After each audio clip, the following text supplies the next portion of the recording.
கொஞ்ச நாளைக்கு மேலே எங்கள் அப்பா தான் செத்து போச்சு. அந்த அம்மா உயிரோட இருக்கும்போது கேட்டுச்சு, ஏப்பா வடிவேலு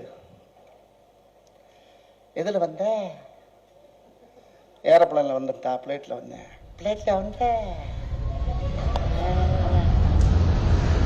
எவ்வளவு டிக்கெட் வாங்குறாங்க? நான் சொன்னேன் 4000 ரூபா வாங்குறாங்கத்தா அப்படின்னு. அட நாசமா போற எடுவட்ட வேலை, 4000மா? எவ்வளவு இடத்துல கொண்டாந்து விடுறாங்க? அது எங்க ஊர் மதுரை கிழவியெல்லாம் அவ டைப்பா பேசும். எவ்வளவு இடத்துல கொண்டாந்து விடுறாங்க அப்படின்னு கேட்டுச்சு. 1/2 மணி நேரத்துல 1/2 மணி நேரத்துல கொண்டாந்து விட்டுருவாங்கத்தா அப்படின்னு. அட நாசமா போறவங்களா, 4000 வாங்கிட்டு 1/2 மணி நேரத்துல விடுறானா? ஏண்டா 150 ரூபா கொடுத்தா ரயில்ல வெடிய வெடிய படுக்க போட்டு கூட்டி வர்ற, அவனுக்கு போய் 4000 ரூபா கொடுத்துருக்கேடா. ஏமாத்திட்டாயடா. 4 பெரிய அளவில் வச்சு அடிச்சு காசை வாங்க போடுறான்னு